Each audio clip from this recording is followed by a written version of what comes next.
जय हिंद साथियों, आप सभी साथियों का स्वागत है ध्येय एकेडमी देवरिया के यूट्यूब चैनल पे।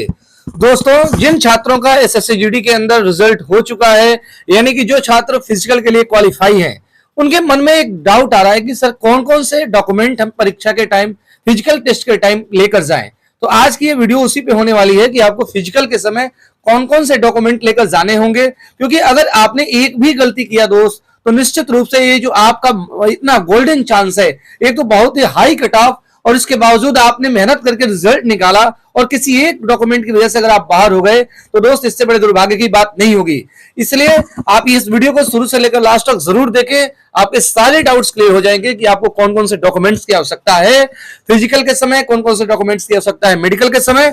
अभी हम आपको एकदम लाइव प्रूफ के साथ दिखाएंगे, और ये ऑथेंटिक एडमिट कार्ड है जो पिछले बार एसएससी जीडी के अंदर रिजल्ट आया था, ये उसी का एडमिट कार्ड है फिजिकल टेस्ट का।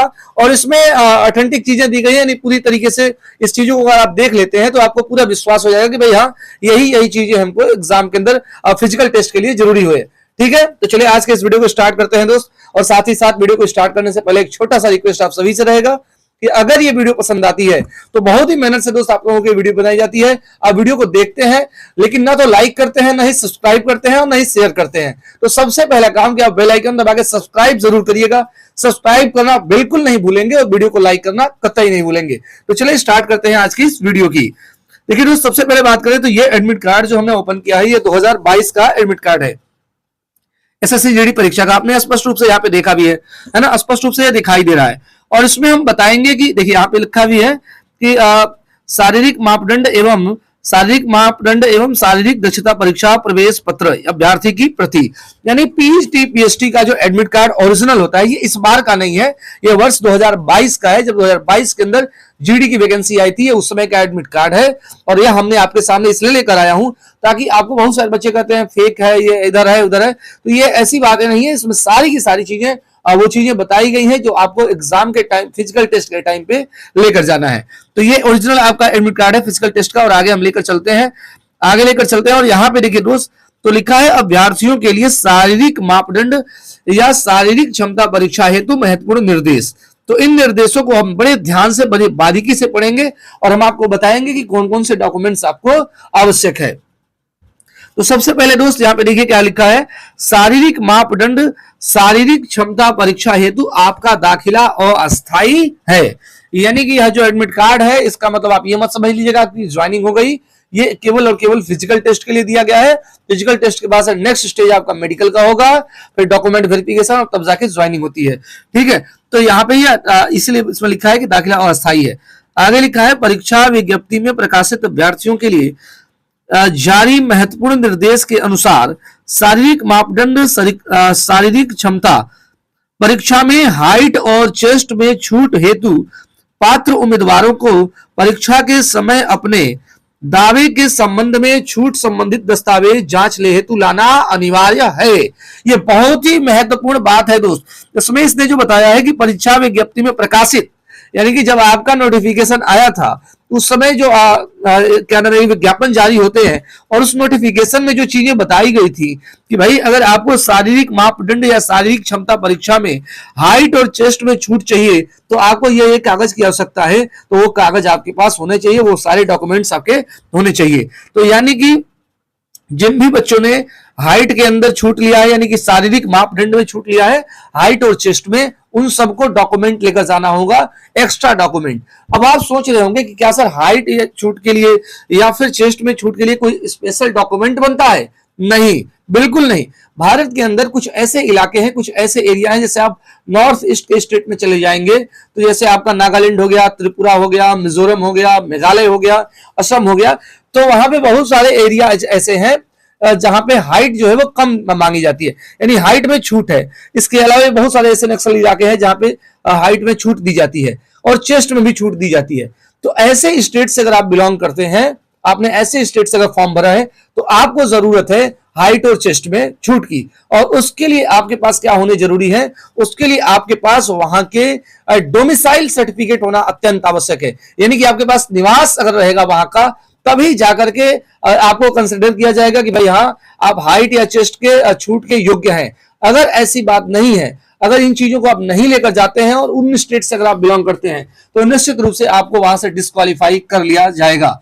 बाकी किसी भी स्टेट से अगर आप बिलोंग करते हैं, यूपी हो गया, बिहार हो गया, हरियाणा हो गया, तो बहुत सारे जितने भी हिंदी भाषा और भी जितने भी स्टेट है जहां पे हाइट के अंदर छूट नहीं है और उसके लिए आपने कोई अप्लाई नहीं किया है तो वहां पे कोई दिक्कत नहीं है। या फिर एसटी सर्टिफिकेट में आपको चाहिए होता है, बहुत एसटी कैटेगरी में भी चूंकि हाइट में छूट मिलती है, बाकी सारी कैटेगरियों में हाइट 170 मांगी जाती है, लेकिन एसटी कैटेगरी में हाइट में छूट मिलती है, तो वहां पे भी आपको एसटी में आपका कास्ट सर्टिफिकेट होना जरूरी है ना।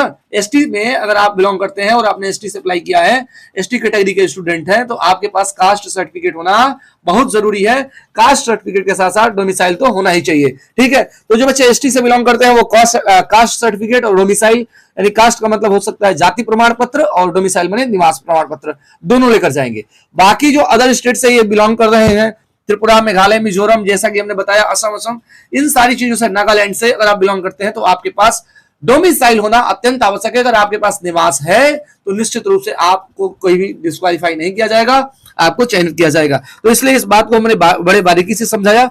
बाकी अगर आप ये लेकर नहीं जाते हैं तो आपको ऐसा नहीं कि एक्स्ट्रा टाइम दे दिया जाएगा कि भाई 10 दिन बाद लेकर आना, 15 दिन बाद लेकर आना, ये सब चीजें नहीं होंगी, तुरंत का तुरंत डिस्क्वालीफाई कर दिया जाएगा। इसमें आगे भी दिया गया है, साथ ही आवश्यक दस्तावेजों का एक स्व हस्ताक्षरित छाया प्रति, फोटो स्टेट सेट भी लाना सुनिश्चित करें। यह पाया गया कि आप पात्रता की किसी भी शर्त को पूरा नहीं करते तो आपकी उम्मीदवारी रद्द कर दी जाएगी और इसके विरुद्ध कोई अपील नहीं सुनी जाएगी। यानी आप कितने भी विनती करेंगे, आपको कोई अपील सुनी नहीं जाएगी, आपको सीधा रिजेक्ट कर दिया जाएगा। और इसके साथ ही साथ इसमें यह भी बताया कि आप जो हमने जैसा कि बताया कि कास्ट सर्टिफिकेट हो गया यानी जाति प्रमाण पत्र और इसके साथ निवास प्रमाण पत्र, इनकी फोटोकॉपी भी लेकर जानी है, स्व हस्ताक्षर यानी खुद से सिग्नेचर करके। आगे देखते हैं दोस्त, अगला पॉइंट इसमें क्या दिया है। शारीरिक मापदंड, शारीरिक दक्षता क्षमता परीक्षा हेतु अपना प्रवेश पत्र लाना अत्यंत आवश्यक है। अब यह नहीं कि आप इस प्रवेश पत्र को ही भूल जाएं, तो प्रवेश पत्र दोस्त बिल्कुल लाना आपको आवश्यक है, ठीक है। इसके बाद से इसके बिना आपको प्रवेश नहीं किया जाएगा। आगे बोला है कि अभ्यर्थियों को परीक्षा केंद्र में अपनी पहचान का फोटो लगा कम से कम एक साक्ष्य यानी कि प्रूफ लेकर जाना है। ऐसा प्रूफ होना चाहिए जिसमें आपका फोटो लगा हुआ है, जैसे कि इसमें बताया गया है ड्राइविंग लाइसेंस हो गया, निर्वाचन कार्ड हो गया, मतदाता कार्ड में निर्वाचन कार्ड, आधार कार्ड, पैन कार्ड, स्कूल और कॉलेज द्वारा जारी परिचय पत्र में से कोई भी एक मूल प्रमाण पत्र आपको अपने साथ लेकर जाना है, जिससे आपकी पहचान की जा सके। उसके साथ ही आपने इसमें दिया गया है कि शारीरिक मापदंड, शारीरिक क्षमता परीक्षा में शामिल होने वाले अभ्यर्थियों को सलाह दी जाती है कि वे शारीरिक मापदंड जांच या शारीरिक जांच है तो विस्तृत निर्देश कर्मचारी चयन आयोग की वेबसाइट पर देख सकते हैं। मतलब क्या क्या उसमें चेक की जाएगी, उन सारी चीजों के बारे में आप एसएससी की वेबसाइट से देख सकते हैं। अभ्यर्थियों को सलाह दी जाती है कि वे कहीं कोई भी कीमती सामान, इसकी जवाबदेही नहीं होगी, मतलब कीमती सामान आपको नहीं लेकर जाना है, रखना है तो सुरक्षित रखना है उस चीजों को।